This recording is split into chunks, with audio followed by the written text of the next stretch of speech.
What is going on, Notre Dame fans? It is October 10th, 10-10. Jack, I don't know if I would say that this Marcus Freeman Thursday press conference was a 10 out of 10, but we did learn some things, and we'll start with a personnel piece of information that I think is pretty pertinent and people want to know about. So, we're on the field for the Louisville game to kind of set the scene in the north end zone. That's right where the tunnel is, student section, band, all of that stuff. We can pretty much see everything that goes on after the game as Notre Dame goes up the tunnel. It appeared that Jaylen Sneed, Notre Dame's junior linebacker, went up the tunnel before the rest of his team did. Only played 12 snaps in that game. Of course, Notre Dame won. Everyone should be happy. Didn't seem like Sneed was happy. He kind of went up the tunnel on his own.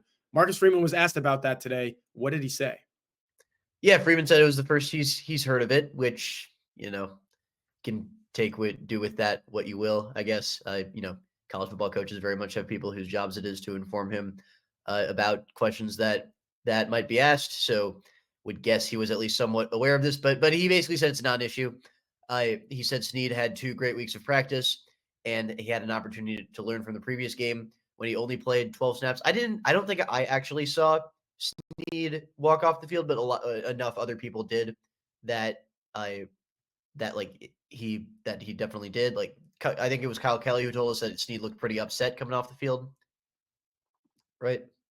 Yeah, it was Kyle, and I Yeah, saw it too. I didn't yeah, see Sneed go up the tunnel, but I saw him walking toward the tunnel a little prematurely, is all I would say. So yeah. it's built on good foundation. So guys are frustrated. Guys are upset after they only played 2 snaps, and the true freshman who plays in basically in their third down spot, Logan Thomas plays 13, and he only played half the game. So if Sneed was frustrated, I get it. But we caught a glimpse of him walking out after Tuesday's practice. Looked very happy to be there. Looked ready to go. He'll be good to go. We'll see how much he plays given the strong performance of linebackers like Drake Bowen, Jaden Osbury, Kingston Viliamu-Asa. But Freeman basically said the walking off the field early thing, that's a non-issue. Yeah, he's last thing on Sneed. He's kind of been caught in between this. Is he? Does he provide enough to justify having him out there for that long? Situation in his junior year, you hope that wouldn't have been the case, but it kind of still is. And if that is what's going on in his mind, that can lead to some frustration. But the bigger issue and the larger point, like you said, Jack, is Marcus Freeman said he had a great bye week. He's had a great week leading into this Stanford game. So Jaylen Sneed still very much a part of Notre Dame's plans at linebacker. We will move on to what happened last week when Notre Dame was not playing a football game. Obviously, all this Louisville stuff was 2 weeks ago. Jack, it was a lot. It was craziness. It was chaos in the college football landscape. If you're a head coach like Marcus Freeman, you don't get to take all of that in because you are kind of preparing for your next opponent. Stanford played a game last weekend. Irish coaches were all over that. But when Alabama loses to Vanderbilt and all of these other things happen in college football, and you're the head coach at Notre Dame, you see it, you hear about it. What did Marcus Freeman have to say about just kind of what transpired last week? And obviously, it's kind of a message to his team again that everyone is susceptible to that, to what happened last week. Yeah, Freeman did say he's spending the day with his family. Didn't get to watch all of these games, but he got to watch bits and pieces. What the quote that stuck out was that he tries to research like the common threads of what coaches say as like the reasons that they get upset, and what coaches say after these games, what coaches say the Monday after. He said the common threads are not starting fast, missed assignments, failing on third down, penalties, and turnover margin. And they're obviously all similar to the NIU loss, where Notre Dame basically lost every statistical category that strongly indicates whether the team won or not. So, yeah, you can learn. You can certainly learn from it. You can take solace in the fact that that this is happening to other teams too. Again, I'm still waiting for NIL and the transfer portal to destroy parity in college football. Clock is ticking on that front. But no, I mean it's important that Notre Dame know what's going on in the college football landscape and learn from it, just like they should be learning from their own mistakes. Because you look at the schedule. I'll have a column coming out on the website tomorrow about this. You look at the schedule. You're saying Notre Dame's schedule is looking manageable. There's no opponent that really should beat them until at least the final week against USC, and who knows what USC will look like at that time. Stop, drop everything you're doing. Red flag. Notre Dame thought that way after the A&M game. Just get by A&M, and you'll be fine. they can't think that way about the Louisville game because a lot of us were saying just get by Louisville, then you have a chance to reset. Can't think like that right now. You have to be taking it one game at a time, one opponent at a time. And I think this weekend was a good reminder of that. You know what else is a good reminder of that, Jack? Notre Dame is playing a Stanford opponent this weekend that just came into South Bend 2 years ago and upset a favored Irish team. I believe Irish were favored by about 16 points in that game, 16-14 final. That should sound familiar. Exact same score that Northern Illinois beat the Irish by last month.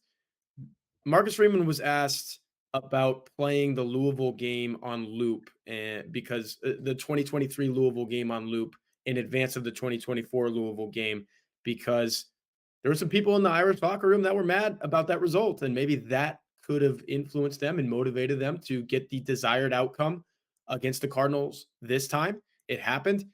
Is that same thing happening with the Cardinal this week, Jack, where Marcus Freeman's going all the way back to 2022 and saying, "Remember what happened last time if you were here," or how is what did Freeman say about the Louisville thing specifically, and then how he's treating this Stanford game?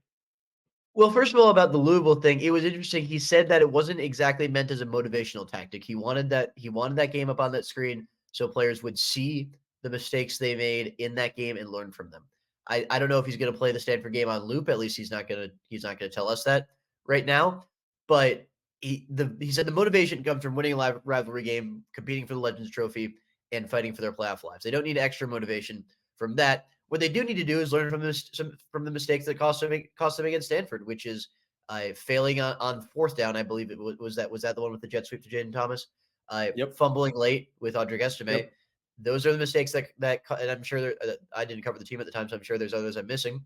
But the motivation is intrinsic. From the learning from the experience, that is what you need to go back to those games to discuss, and that's really Freeman's mindset here. One more quick thing, Jack. I thought you had a very interesting question, and you kind of talked about it on our Hey Horka live show on Wednesday night. Basically, the gist is, and you can get as specific as you want, Riley Leonard has one of the lowest play action pass rates in all of college football, in all among all of the FBS quarterbacks who are out there. You kind of discovered that it might be a little Mike Denbrock thing, which I'm sure you're about to tell us. You asked Freeman explicitly, is it a Riley Leonard thing? Is it a Mike Denbrock thing, a combination? Why is Notre Dame not doing play action? I don't know if you have as good an answer for that as what Marcus Freeman said in response to your question. Yeah, I mean, Freeman pretty much gave us the same answer that he gave last year when we asked about the play calling, which was essentially we're calling the plays that we believe are going to be successful. That was an unsatisfying answer to fans then. I doubt it will be all that satisfying to fans right now. But I mean, there's not much he can say. Like, he's not going to say it was part of the self scout because that's giving away the game plan, and no one wants to do that. But it is interesting because Riley Leonard is, I think, third from the bottom right now. Jaden Daniels was fourth from the bottom last year, so it appears to be a Mike Denbrock thing. He doesn't use play action all that much, and especially with a strong run game like Notre Dame has, play action works whether or not you have a good run game. But especially if you do have a good run game, it's something that you might want to incorporate into your offense. And I'm interested to see if we see it this week. Yeah, and the answer that Marcus Freeman gave kind of leaves it open to interpretation. It leaves the ball in Mike Denbrock's court, I would say. Like it's up to Mike Denbrock to call these things. Marcus Freeman's not the one calling. He'll sign off on it probably, but it's definitely interesting to see if that upticks because it has to. It can't go much further in the other direction, Jack. It's either Notre Dame's going to do more play action or Notre Dame will not do more play action. I think the fans, based on what we heard with Jared Parker and Sam Hartman last year, would like for it to be in the category of, hey, let's do this a little bit more. Yeah, absolutely. All right, those are the big things that we took away from Marcus Freeman's Thursday availability. The last time that we'll hear from him before the Irish face the Stanford Cardinal at 3:30 p.m. Eastern Time on NBC in South Bend on Saturday.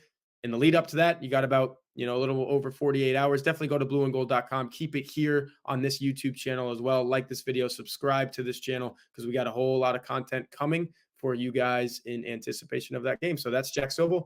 I'm Tyler Horka, and we will see you guys soon.